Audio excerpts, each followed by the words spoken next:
ভবিষ্যতের বহুত বড় স্থান রাখবে। আল্লাহ পাক রব্বুল আলামিন আমাদেরকে আপনার সহায় করে দিয়েছেন। দিন জামাত মন মেজাজ ভালো রেখেছে।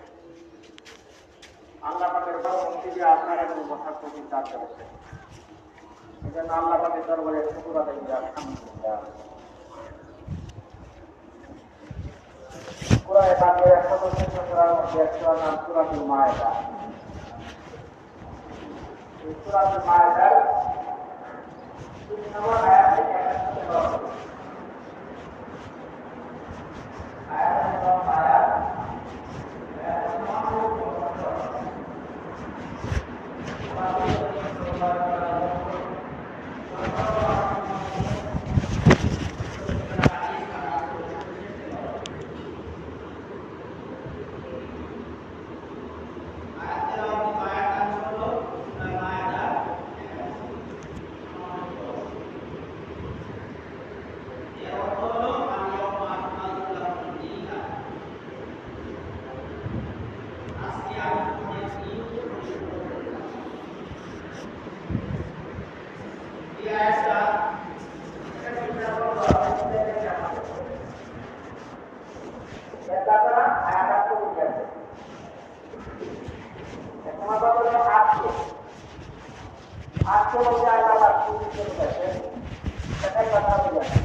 একটা কথা আমাদের পরিষ্কার হলো, আজকে বলতে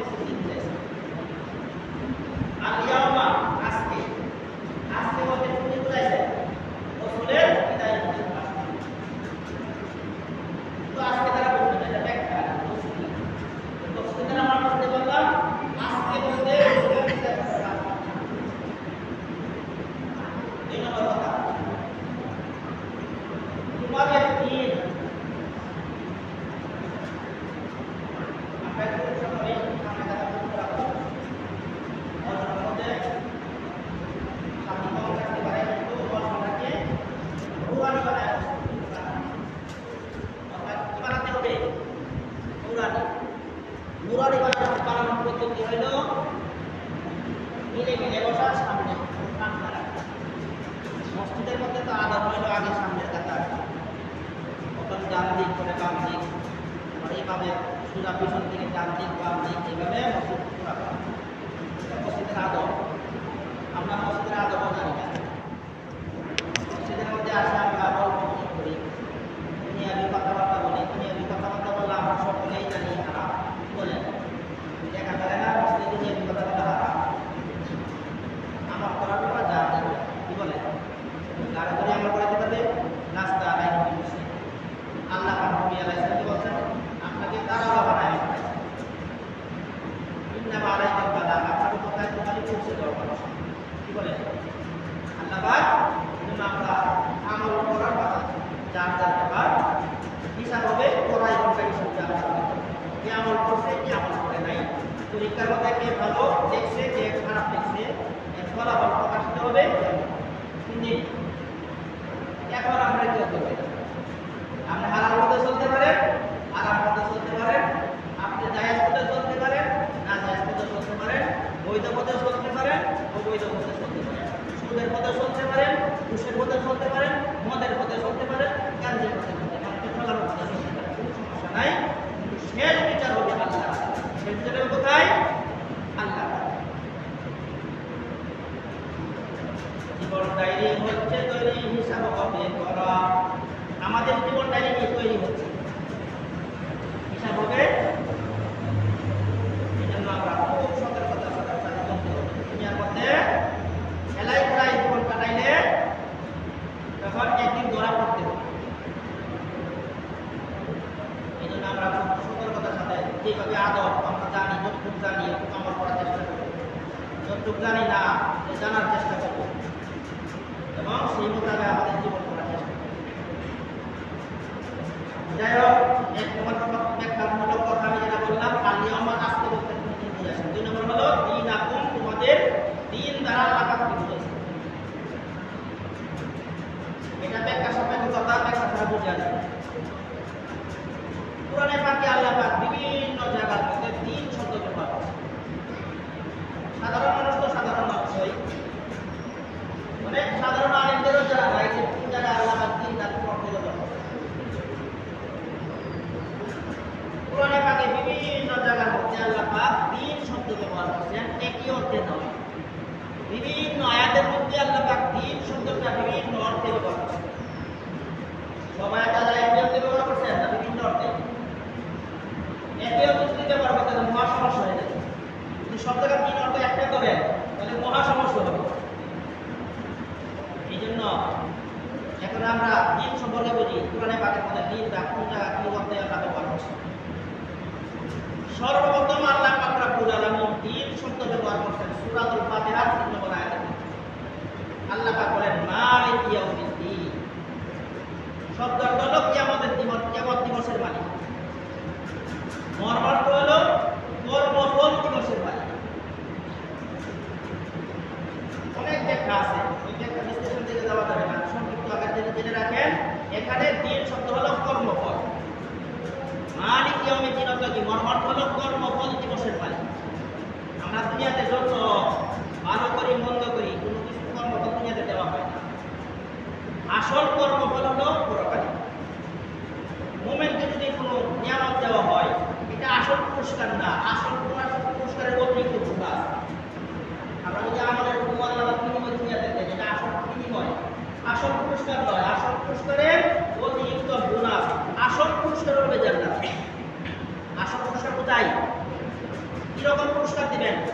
আদাতুল ইবাদিয়া সালিহিনা মা লা ইমরা ওয়ালা বুদুন সামিয়া ওয়ালা খাতারা আলা কলবি বাশার। আল্লাহ পাক রব্বুল আলামিন মুমিন বান্দাকে, নেককার বান্দাকে এমন পুরস্কার দিবেন, এমন নেয়ামত দিবেন মা লা ইমরা, কোনো চক্ষু দেখে, ওয়ালা বুদুন সামিয়া, কোনো কান শুনেনি, ওয়ালা খাতারা আলা কলবি বাশার, কোন মানুষের অন্তরে কোনদিন জাগেওনি যে আল্লাহ পাক এরকম নেয়ামত রাখছে। বুঝছেন? আদম আলাইহিস সালাম থেকে এই পর্যন্ত কিয়ামত সংঘটিত করার পর্যন্ত কোনো চক্ষু দেখেনি, দুনিয়ার ষোলগ্ন থেকে শেষ পর্যন্ত কোনো কান শুনেনি, দুনিয়ার ষোলগ্ন থেকে শেষ পর্যন্ত কোনো মানুষের অন্তরে জাগে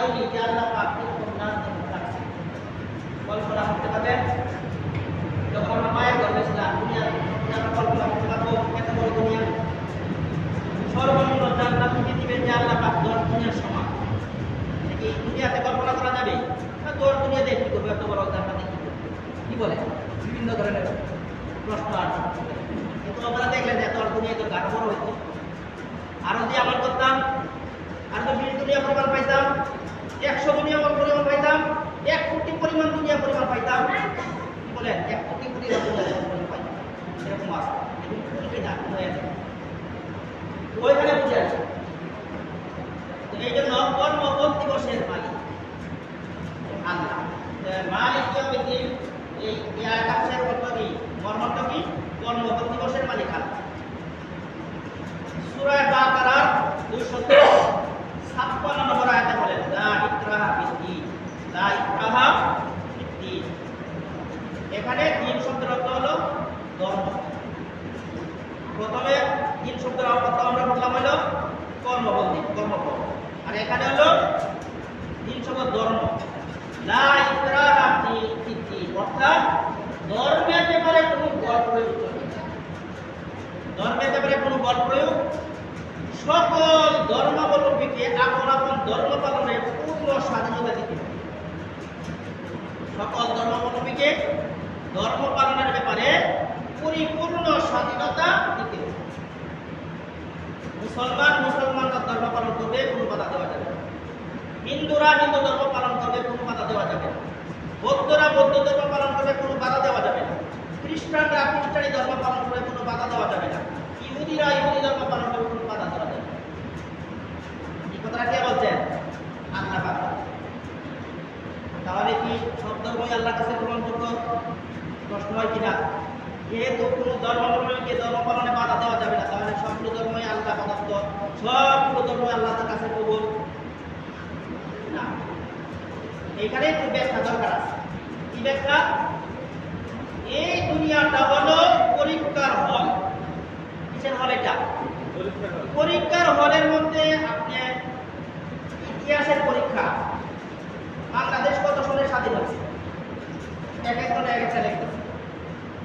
কেউ বলে 1972, কেউ বলে 75, কেউ বলে 1980, কেউ বলে 79, কেউ বলে 70, কেউ বলে 73। লেখার অধিকার আছে কি নাই? না তাকে মারা দিতে পারবে? তার ফ্যানের দরকার, ফ্যান দিতে হবে না? পানির দরকার, পানি দিতে হবে না তাকে? তার এক্সটেন্ডার দিতে হবে না? তার কাগজের দরকার, কাগজ দিতে হবে কি হবে না? কলমের দরকার, কলম দিতে হবে। পানির দরকার, পানি দিতে হবে। সব কিছু ব্যবস্থাপনা দিতে হবে। না একটা বন্ধ করা যাবে। তুমি ভুল লিখতেছো, তোমার পানি খাওয়ার অনুমতি নাই, তোমার কলম দিব না, তোমাকে খাতা দিব না, এটা বলতে পারবেন? কারণ পরীক্ষা হলে নিয়ম হয়েছে এটা, পূর্ণ স্বাধীনতা দিতে হবে। সে সঠিক লেখক, ভুল লেখক, সকল ছাত্রকে লেখার পরিপূর্ণ স্বাধীনতা দিতে হবে। এটাই হলো পরীক্ষার নিয়ম। এটা কি পরীক্ষার? এই দুনিয়াটা হলো পরীক্ষার হল বানাইছে না। আমরা হলো পরীক্ষার্থী, পুরো দুনিয়াটাকে অধিকার হল। আর ফেরেশতা হলো এই পরীক্ষার হলের পরিদর্শক। আল্লাহ পাক কি করতেছেন? যা লাগে সব দিতেছেন। নাবেদিন কাফিরদের আল্লাহ পাক পানি বন্ধ করে দিয়েছে, বাজার বন্ধ করে দিয়েছে, খানা পিনা বন্ধ করে দিয়েছে, আর আরো কিছু দিতেছে।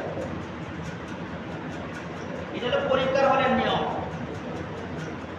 আল্লাহ পাক আরেক আয়াতে বলে দিয়েছেন ইন্নাদ দীনা ইনদাল্লাহিল ইসলাম। কিন্তু আল্লাহর কাছে গ্রহণযোগ্য ধর্ম হলো একমাত্র ইসলাম। আল্লাহ পাকের কাছে গ্রহণযোগ্য ধর্ম কোনটা? একমাত্র ইসলাম। ইসলাম মোতাবেক যারা চলবে তারাই পরীক্ষায় পাশ করবে, তারা পুরস্কৃত হবে। আর যারা ইসলাম মতো অন্য ধর্ম অবলম্বন করবে একটাও আল্লাহর কাছে গ্রহণযোগ্য হবে না। এরা পরীক্ষার মধ্যে ফেল করবে এবং তাদের কর্মফল দিবসের দিনে তাদেরকে তিরস্কার দেওয়া হবে, চিরস্থায়ী জাহান্নাম। বুঝতে পারছেন? লা ইকরাহা ফিদ্দীন অর্থ কি? ধর্মের ব্যাপারে কোনো বল প্রয়োগ চলবে না। সকল ধর্মাবলম্বীরা ধর্ম পালন করে পূর্ণ স্বাধীনতা। কিন্তু গ্রহণযোগ্য ধর্ম কোনটা? একমাত্র ইসলাম। ইন্নাদ দীনা ইনদাল্লাহিল ইসলাম। একমাত্র আল্লাহর কাছে ইসলাম ধর্ম গ্রহণযোগ্য হবে, আর কোন ধর্ম আল্লাহর কাছে কি হবে না? গ্রহণযোগ্য। লা ইকরাহা ফিদ্দীন, এই আয়াতের মধ্যে দ্বীন শব্দের অর্থ হলো ধর্ম। ইন্নাদ দীনা ইনদাল্লাহিল ইসলাম, এখানেও দ্বীন শব্দের অর্থ হলো ধর্ম। একমাত্র ইসলাম ধর্ম আল্লাহর কাছে গ্রহণযোগ্য হবে, আর কোন ধর্ম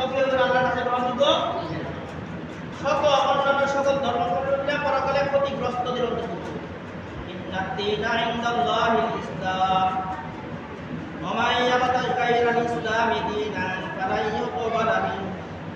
ইসলাম ছাড়া অন্য ধর্ম যারা গ্রহণ করা হবে ফালান ইউকবালা মিনহু, এটা কখনো গ্রহণ করা হবে না। ওয়া হুয়া ফিল আখিরাতি মিনাল খাসিরিন, আর অন্যান্য ধর্মাবলম্বীরা পরকালে ক্ষতিগ্রস্তর অন্তর্ভুক্ত হবে, চিরস্থায়ী জাহান্নামে।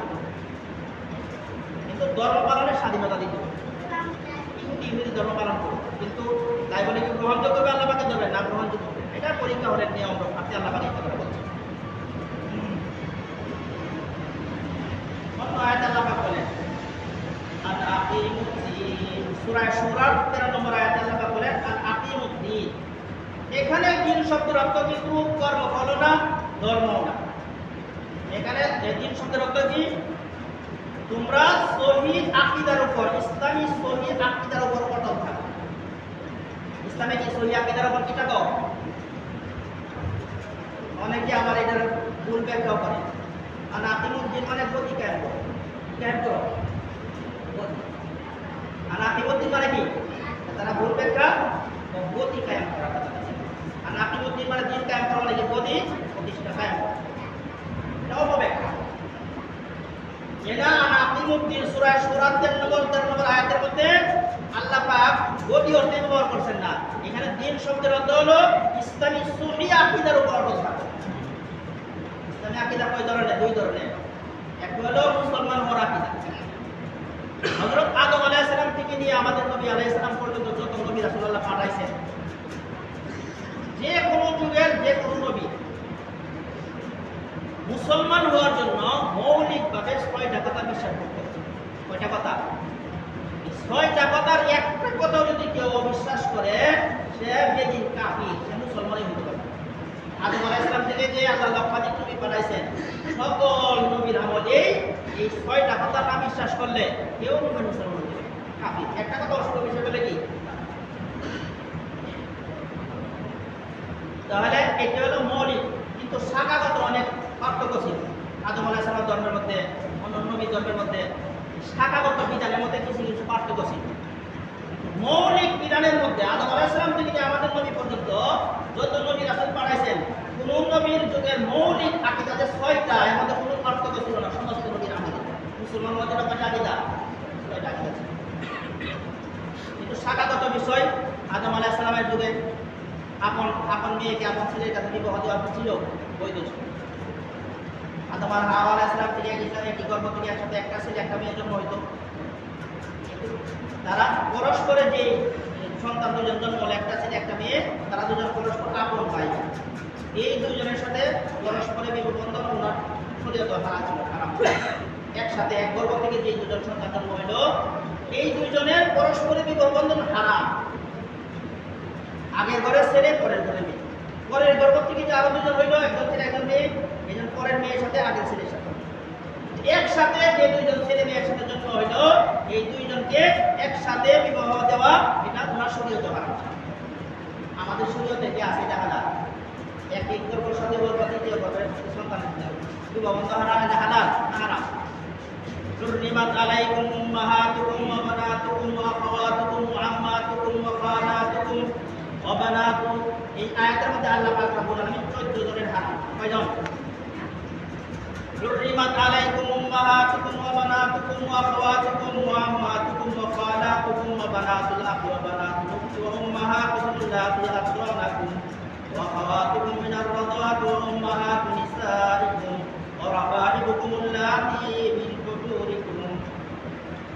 এই আয়াতের মধ্যে আল্লাহ পাক একাধারে 14 জন স্ত্রী, 14 জন মহিলার সাথে পর্দা করা, 14 জন মহিলাকে বিবাহ করা কি করেছেন? হারাম করেছেন। এখন যদি কেউ দলিল দেয় আদম আলাইহিস সালাম যদি নিজের ছেলেকে নিজের মেয়ের কাছে নিয়ে আসতে পারতেন, তাহলে আমরা পারবো না। দলিল হবে না, শয়তানি হবে, শয়তানি হবে। কারণ আল্লাহ পাক কোরআনের আয়াতের মাধ্যমে নিজের ছেলেকে নিজের মেয়ের কাছে নিয়ে দেওয়া কি করছেন? হারাম করেছেন। এখন যদি ওইটা দলিল বানা, অন্যান্য নবীর আমলে সম্মানের সেজদা হালাল ছিল। সম্মানের সেজদা মানে একজন সম্মানী মানুষ, সম্মানী মর্যাদাবান ব্যক্তিকে সেজদার মাধ্যমে সম্মান করা হালাল ছিল। আমাদের শরীয়তে আসেনি, আমাদের শরীয়তে নাই। সম্মানী ব্যক্তিকে আপনি মাথা নোয়া এটা সেজদা করতে পারবে না। এই কবর পূজারি মাজার পূজা কবরে গিয়ে সেজদা করে, বাবা জিন্দা থাকলে তারা সেজদা করে, মরলে ওই মরণে সেজদা করে। আর আল্লাহ হারাম, এটা শিরিক, এটা আল্লাহর সাথে শিরিক, এটা ইমানে নষ্ট হয়ে গেছে। এই জন্য এইগুলো শাখাগত বিধান, নিজের ছেলেকে নিজের মেয়েকে ছেলের কাছে, মেয়েকে ছেলের কাছে বিয়ে দেওয়া, সম্মানী ব্যক্তিকে সম্মান করার জন্য মাথার বয়সে সম্মান করা, চেষ্টা করা, এগুলো আমাদের শরীরে কি সব মানা হয়। এগুলো শাখাগত আর অনেক বিধান ছিল, অনেক বিধান। মৌলিক বিধান হলো আমি যেটা বলতেছি, আনাকিমুদ্দিন, আল্লাহ পাক বলছেন তোমরা সহি আকীদার উপর অটল থাকো। কেন আনাকিমুদ্দিন সূরা সূরাতে নম্বর আয়াত হলো তোমরা গদি কায়েম করো, অটল থাকো। এটা মূল ব্যাখ্যা। কি ব্যাখ্যা? এটা মূল ব্যাখ্যা। সহি ব্যাখ্যা কোনটা? তোমরা ইসলামী সহি আকীদার উপর অটল থাকো। ইসলামী আকীদা দুই ধরনের, একটা হলো মুসলমান হওয়ার আকীদা। 6টা মৌলিক আকীদা আছে, যদি আপনি এগুলো বিশ্বাস না করেন আপনি মুসলমানই হতে পারবেন না, যে কোনো যুগের যে কোনো নবীর উপর। এইগুলো হযরত জিবরাইল আলাইহিস সালাম রাসূলের দরবারে একবার আসছেন, আসার পরে প্রশ্ন করছেন। অনেক লম্বা হাদিস, দীর্ঘ হাদিস, মিশকাত শরীফের শুরুতে আছে, বুখারী শরীফের শুরুতে আছে, বিভিন্ন কিতাবের মধ্যে হাদিস আছে। 4টা প্রশ্ন করতে। এক নম্বর প্রশ্ন হলো মান ইসলাম, ইসলাম কি? ইসলামের পরিচয় দিন, রাসূল ইসলামের পরিচয় দিয়েছেন। 2 নম্বর প্রশ্ন হলো আমার ঈমান, ঈমান কি? ঈমানের পরিচয় দিন। রাসূলের ঈমানের পরিচয় দিয়েছেন, আন তুমিনু বিল্লাহি ওয়া মালাইকাতিহি ওয়া কুতুবিহি ওয়া রুসুলিহি ওয়াল ইয়াউমিল আখির ওয়াল কদরি খাইরি ওয়া শাররি মিনাল্লাহি তাআলা ওয়া মা ইবাদাত আল্লাহ। এটা আমানতু বিল্লাহর মধ্যে আমরা কথা কই না, আমানতু বিল্লাহি ওয়া মালাইকাতিহি ওয়া কুতুবিহি ওয়া রুসুলিহি ওয়াল ইয়াউমিল আখির ওয়াল কদরি খাইরিহি ওয়া শাররিহি মিনাল্লাহি তাআলা ওয়াল মা ইবাদাত আল্লাহ। এখানে 6টা কথা। কয়টা কথা? আমরা বলে 7টা হবে, কত 7টা না 6টাই। আমানতু বিল্লাহি, আমি আল্লাহ বিশ্বাস করলাম, না বিশ্বাস করলে মুমিন মুসলমান হবে। ওয়া মালাইকাতিহি, আমি ফেরেশতাদেরকে বিশ্বাস করলাম। ওয়া মালাইকাতিহি ওয়া কুতুবিহি, আসমানি কিতাব যত আল্লাহ নাযিল করেন সবগুলো আমি বিশ্বাস করলাম। ওয়া রাসূলিহি, সমস্ত নবী রাসূলকে আমি বিশ্বাস করলাম, না বিশ্বাস করলে মুমিন মুসলমান হবে। ওয়াল ইয়াউমিল আখির, পরকাল বিশ্বাস করলাম। ওয়াল কদরি খাইরিহি ওয়া শাররিহি মিনাল্লাহি তাআলা, তকদিরে ভালো মন্দ যা আছে, আমাদের কে কি করবো, কে কি খাবো না করবো, কি পরিমাণ দুঃখ আছে আমার জীবনে, কি পরিমাণ সুখ আছে, কি পরিমাণ দুঃখ আছে, সব আল্লাহ লিখে রাখছে। আল্লাহ জানেন, আল্লাহ আগে থেকে জানেন, এইগুলো সবগুলো আল্লাহ লিখে রাখছে। এটাকে তকদির বলা হয়। কি বলা হয়? আমি কি করবো না করবো, আমি ঈমানের পথে চলবো না ভুলের পথে চলবো, আমি সঠিক পথে চলবো না ভুল পথে চলবো, আল্লাহ জানে কি জানেন না? সব আল্লাহ পাক জানেন। ইয়ালামু খায়িনাতাল আয়ুনি ওয়া মা তুখফি সুদূর। আল্লাহ পাকের কাছে কোনো কিছু অস্পষ্ট নাই, কি নাই? যেগুলো আমরা বর্তমানে আমরা চিন্তা করছি এগুলো আল্লাহ জানেন, এখনো চিন্তা করছি না। যদি আল্লাহ পাক 10 বছর বাঁচায় রাখেন, 10 বছর পরে চিন্তা করবো, এটা কি আল্লাহ পাক জানেন। এই যেগুলো জানেন এগুলো সব আল্লাহ পাক করছেন, এটা তকদীর বিশ্বাস করা। 6 নম্বর হলো মরণের পরে পুনরায় জীবিত হতে হবে, এটা আমি বিশ্বাস করলাম, আল্লাহ বিশ্বাস করলাম। 2 নম্বর হলো ফেরেশতাগণ বিশ্বাস করলাম, আসমানি কিতাব বিশ্বাস করলাম, আসমানি কিতাব সহ বিশ্বাস করলাম। 5 নম্বর হলো পরকাল বিশ্বাস করলাম।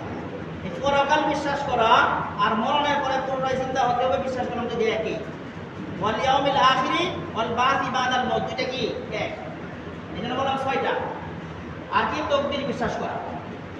যে কোনো জামানার যে কোনো নবীর উম্মত হইতে হইলে, মুসলমান উম্মত হইতে হইলে এই 6টা কথার একটা যদি বিশ্বাস করে তাহলে সে মুমিন মুসলমান থাকবে। কি হয়ে যাবে? সে কাফির হয়ে যাবে। কয়টা কথা? এই যে 6টা কথা আমাদের বাচ্চারা মুখস্থ পারে কি পারে না? কাদের অবদান? আমরা কি রাসূলের 10 লক্ষ হাদিস মা ইখতিলাফিল আসানিদ, রাসূল দুনিয়াতে যাওয়াকালীন 10 লক্ষ হাদিস লিখে গেছেন সনদের ইখতিলাফ সহকারে। কয় লক্ষ? একটা হাদিসের নাম হাদিসে জিবরাইল, হাদিসে জিবরাইলের মধ্যে এই সবগুলো শব্দ আছে, আর পুরা কোরআনের মধ্যে এই সবগুলো শব্দ আছে। যারা কোরআন শুরু করছে না তারা কি ওই কোরআন থেকে 7টা শব্দ, এই 6টা শব্দ বাইর করতে পারবে? হাদিস পড়ছে না, হাদিসে জিবরাইল সম্পর্কে খবর হয় নাই, সে কি হাদিস থেকে চয়ন করে এই শব্দগুলো বের করতে পারবে? পারবে না। এজন্য উলামায়ে কেরাম কি করতেন? সুযোগ্য উলামায়ে কেরাম ওই হাদিস থেকে কোরআন থেকে চয়ন করিয়া এই 6টা কথাকে একটা কালমার ভিতরে ঢুকায় দিয়েছেন। এটাকে বলা হয় ইমানে মুফাসসাল। বলা হয় ইমানে। আমাদের ছোট বাচ্চারা এমন কথা বলতে পারে না, হেও পারে। কেউ হাদিসে জিবরাইল করছে, করে নাই। রাগ কোরআন করছে করে নাই, কিন্তু কথামাত্র ফুটতেছে এমন আমার কুমিল্লা পড়া পারে হেলিং মানে ওলামায়ে কেরাম সবগুলো একটা কালার মধ্যে ঢুকাই দিয়েছেন। এখন আমাদের জন্য মুখস্থ করা, আমাদের বাচ্চাদের জন্য মুখস্থ করা কি হয়ে গেছে সহজে। এই 6টা কথার একটা যদি কেউ অবিশ্বাস করে সে মুসলমান হবে না, কিন্তু এই 6টা কথার কিছু একটা সঠিক ব্যাখ্যা, কিছু একটা ভুল ব্যাখ্যা, কিছু একটা কি ব্যাখ্যা সঠিক ব্যাখ্যা কিছু। যেমন ধরেন আমি আল্লাহ বিশ্বাস করলাম, এখন আমাদের সমাজের মধ্যে একটা দল আছে এরকম শুধু আল্লাহ আসমানে আছে এবং আরশে আছে। কই আছে আল্লাহ? আল্লাহ ইস্তাওয়া আল আরশ, আল্লাহ পাক আরশের সমাসী, আরশে আছে। কোন আয়াতের মধ্যে আল্লাহ বলতেন আল্লাহ আসমানে আছে। এখন তারা বলে কি একটা দল আছে, এরা বলে আল্লাহ শুধু আরশে আছে এবং আসমানে আছে। তখন আমরা যে আরশে আছে এটাকে অবিশ্বাস করি না বিশ্বাস করি? আরশে আছে আমরা অবিশ্বাস করি না, আমরা তো বিশ্বাস করি। আল্লাহ যে আসমানে আছে এটা তো আমরা অবিশ্বাস করি, কেউ অবিশ্বাস করি না, সবাই বিশ্বাস করি। কিন্তু আরো আয়াতের মধ্যে আল্লাহ পাক বলছেন, অনেক আয়াতের মধ্যে আল্লাহ পাক বলছেন তোমরা যে যখন যেখানে থাকো আমি আল্লাহ তার সাথে তখন সেখানে থাকি। আল্লাহ এই আয়াতে কি কইছে? শুধু আসমানে থাকেন কইছে না আরশে থাকেন শুধু এই কথা কইছে? ওহুয়া মাকুম আইনা মাকুম, তোমরা যে যখন যেখানে থাকো আমি তার সাথে তখন সেখানে থাকি। আমাদের সকলের সাথে আল্লাহ আছে কি নাই? আরেক আয়াতে আল্লাহ বলে ওমা কুন্না গায়বিন, আমি কোথাও অনুপস্থিত না। কোথাও অনুপস্থিত না মানে কি? আমি কোথাও অনুপস্থিত না মানে সর্বত্র উপস্থিত। যদি আল্লাহ পাক বলতেন আমি বাংলাদেশে অনুপস্থিত না, তাহলে আমরা বুঝে নিতাম পাকিস্তানে আল্লাহ পাক অনুপস্থিত। যদি বলতেন আল্লাহ আমি ইন্ডিয়াতে অনুপস্থিত না, তাহলে বুঝে নিতাম আল্লাহ পাক বাংলাদেশে অনুপস্থিত। যদি আল্লাহ পাক বলতেন আমি সৌদি আরবে অনুপস্থিত না, তাহলে বুঝে নিতাম আমরা আল্লাহ পাক আফ্রিকাতে অনুপস্থিত। যদি আল্লাহ পাক বলতেন আমি আফ্রিকাতে অনুপস্থিত না, তাহলে বুঝে নিতাম বাংলাদেশে আল্লাহ পাক অনুপস্থিত। কি বলেন? কিন্তু আল্লাহ পাক কি বলছেন? আমি কোথাও অনুপস্থিত না, কোথাও অনুপস্থিত না মানে আমি সব জায়গায় গিয়ে উপস্থিত।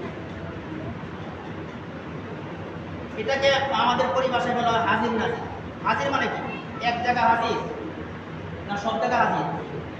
এই আমাদের সকলের সাথে আছে, সারা বিশ্বের সব জায়গা আছে, আসমানে আছে, আরশে আছে, সব জায়গায় আছে। 7 আসমানের সব জায়গায় আল্লাহ আছে, দুনিয়ার সব জায়গায় আছে, দুনিয়ার যত দেশ আছে সব জায়গায় আমাদের সকলের সাথে আছে। মুসলমান নামের বেজাল, মুসলমান মানে কি এলো? তার মুসলমানিত্বের মধ্যে বেজাল যদি আসলে সে খাঁটি পিওর মুসলমান না, জান্নাতি মুসলমান না, সে জাহান্নামী মুসলমান। তাহলে ওমা কুন্না আমি অনুপস্থিত না মানে সর্বদাই উপস্থিত। আরেক আয়াতে বলে আল্লাহ বলে উপস্থিত কতটুকু কাছে তোমাদের। আকরাবু মিন হাবলিল ওয়ারিদ, গারের মধ্যে শাহরগ আছে, সমস্ত রোগের রাজা। শাহ মানে কি? বাদশাহ। শাহরগ মানে কি? সমস্ত রোগের রাজা। রোগ কেটে গেলে আর মানুষ বাঁচবে না। ও আল্লাহ পাক বলে আকরাবু মিন হাবলিল ওয়ারিদ, তোমার গারের ভিতরে যে শাহরগ আছে আমি আল্লাহ রাব্বুল আলামিন এর চেয়ে আরো কাছে কাছে থাকি। আরেক আয়াতে আল্লাহ বলেন মা ইয়াকুনু মিন নাজওয়া সালাসাতিন ইল্লা হুয়া রাবিউহুম ওয়ালা খামসাতিন ইল্লা হুয়া সাদিসুহুম ওয়ালা আদনা মিন যালিকা ওয়ালা আকতারা ইল্লা হুয়া মাহুম। আল্লাহ পাক বলেন 3 জন যদি তোমরা চুপে চুপে কথা বলো, কয়জন? 3 জন যদি তোমরা চুপি সারে কথা বলো আমি 4th জন থাকি। 5জন 5 জন মিলে যদি তোমরা চুপে চুপে কথা বলো আমি 6ষ্ঠ জন থাকি। আল্লাহ পাক এই যে 3 জন বা 5 জন বলছে এটা উদাহরণস্বরূপ। এর 3 জনের কম হোক বা 5 জনের বেশি হোক, 3 জনের কম কত? 2 জন। একজনে তো চুপে চুপে কথা বলতে পারে না, একজনে বলতে পারে, একজনে বলতে পারে, 2 জনে বলতে পারে। এই 3 জনের কম 2 জন হোক 1 জন হোক, অত 5 জনের উপরে যতজন হইতে পারে লক্ষ লক্ষ কোটি কোটি চুপে চুপে কথা বললে আমি তার সাথে আরেকজন থাকি। তো সকলের সাথে আল্লাহ পাক আছে কি নাই? সাহাবায়ে কেরাম থেকে আল্লাহ রাসূলকে একবার প্রশ্ন করা হলো, ইয়া রাসূলুল্লাহ আমরা যে আল্লাহর ইবাদত করি ওই আল্লাহ কি আমাদের কাছে কাছে থাকে না অনেক দূরে থাকে? কাছে থাকে তো আসতে দোয়া করলে হবে আল্লাহর কাছে, আর যদি দূরে থাকে তাহলে কিল্লায় দোয়া করবো আল্লাহর কাছে। এই সাহাবায়ে কেরাম রাদিয়াল্লাহু আনহুদের জবাবে আল্লাহ পাক আয়াত নাযিল করেছেন ওয়া ইযা সাআলাকা ইবাদি আন্নী ফাইন্নী করিব فليجيبوا دعوة الداعي إذا دعان فليستجيبوا لي وليؤمنوا بي لعلهم يرشدون। এই নবী সাল্লাল্লাহু আলাইহি ওয়াসাল্লাম আপনার সাহাবায়ে কেরাম আপনাকে জিজ্ঞাসা করে, আমি তাদের কাছে কাছে থাকি না, সকলের কাছে থাকি না, দূরে দূরে থাকি? আপনি সমস্ত সাহাবায়ে কেরামকে বলে দিন, আমি প্রতিটি বান্দার কাছে কাছে থাকি।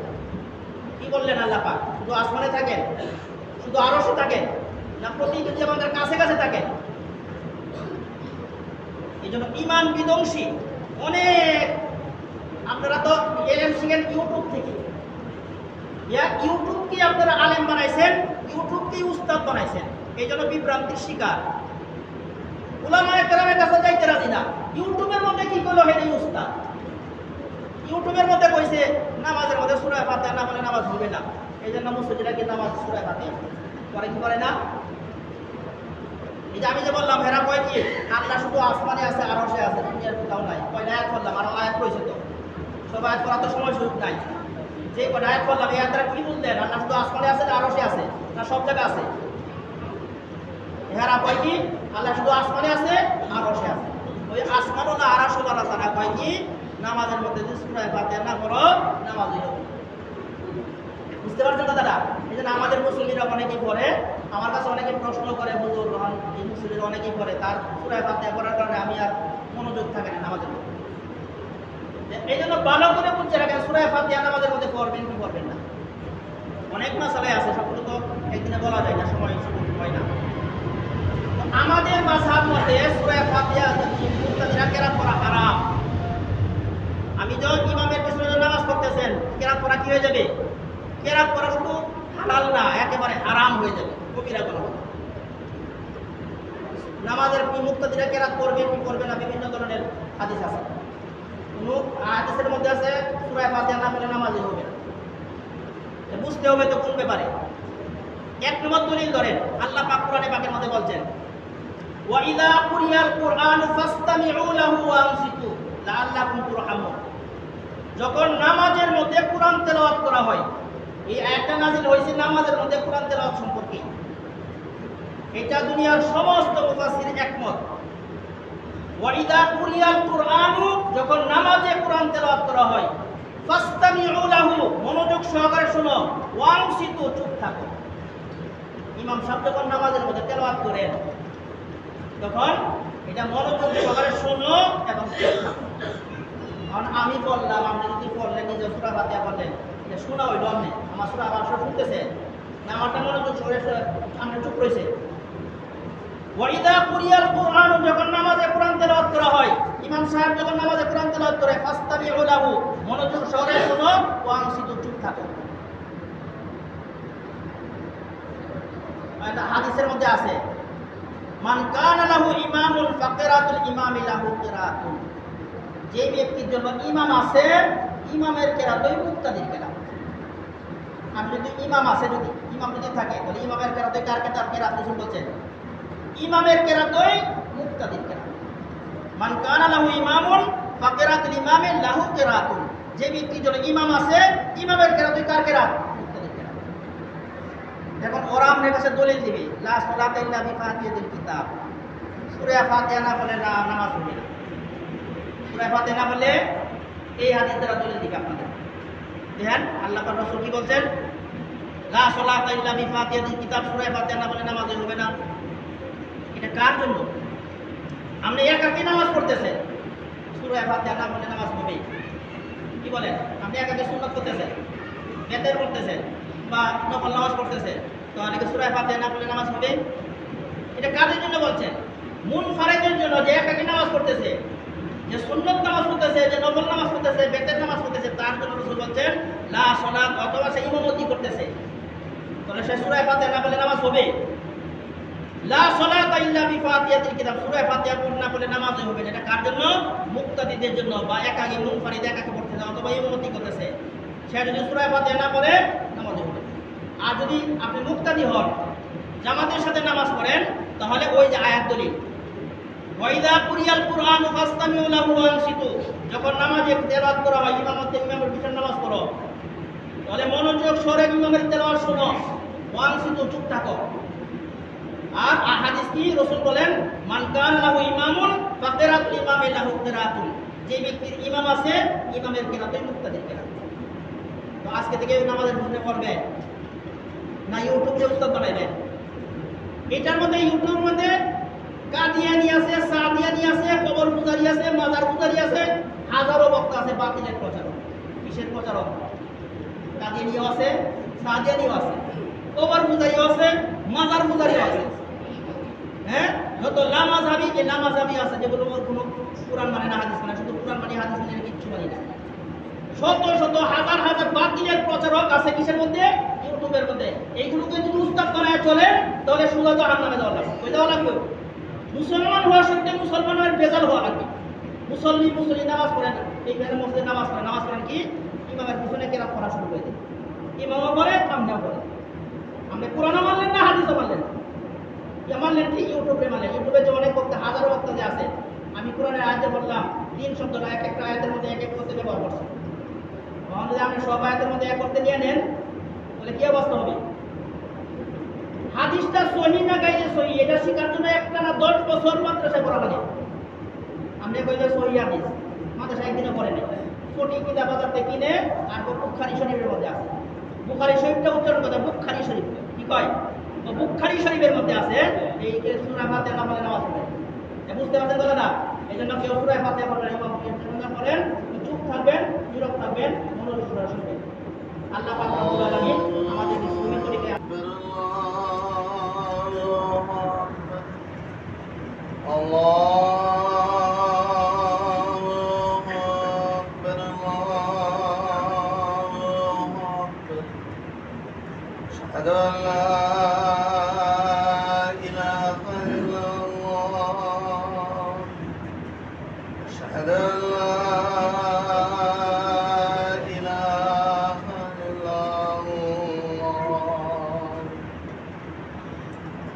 أشهد أن محمدا رسول الله أشهد أن محمدا رسول الله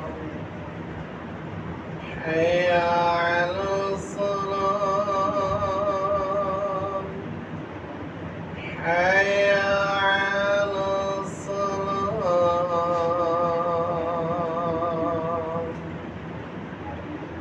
حي على الفلاح حي على الفلاح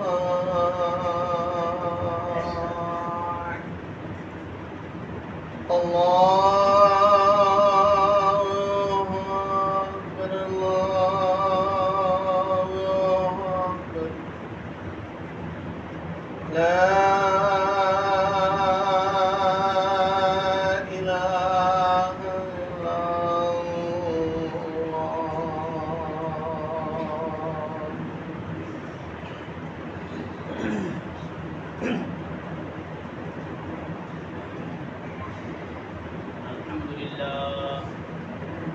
الحمد لله الذي هدانا لخير الأديان وما كنا لنهتدي لولا أن هدانا الله وأكمل لنا ديننا وأتم علينا نعمته ورضي لنا الإسلام دينا ولا نعبد ولا نستعين إلا إياه ألف بين قلوب أهل الإيمان فأصبحوا بنعمته إخوانا وحثهم على أن يكونوا كأعضاء جسد واحد أنصارا وأحدانا نهاهم عن موالاة أعدائه أعداء الإسلام والمسلمين وأوعدهم بمس النار والخذلان على الركوع إلى الظالمين والصلاة والسلام على شمس الهداية واليقين المميز بين الطيب والخبيث المتين المأمور بالغلظة والجهاد على الكفار والمنافقين أما بعد فقد قال رسول الله صلى الله عليه وسلم تركت فيكم أمرين لن تضلوا ما تمسكتم بهما كتاب الله وسنة نبيه وقال عليه الصلاة والسلام إن الله لا يجمع أمتي أو قال أمة محمد صلى الله عليه وسلم على ضلالة أبدا وقال عليه الصلاة والسلام إذا حكم الحاكم فاجتهد وأصاب فله أجران وإذا اجتهد وأخطأ فله أجر واحد أو كما قال عليه الصلاة والسلام. أعوذ بالله من الشيطان الرجيم. اليوم أكملت لكم دينكم وأتممت عليكم نعمتي ورضيت لكم الإسلام دينا. الآية. بارك الله لنا ولكم في القرآن العظيم ونفعنا وإياكم بالآيات والذكر الحكيم. أقول قولي هذا وأستغفر الله لي ولكم ولسائر المسلمين من كل ذنب واستغفروه إنه هو الغفور الرحيم.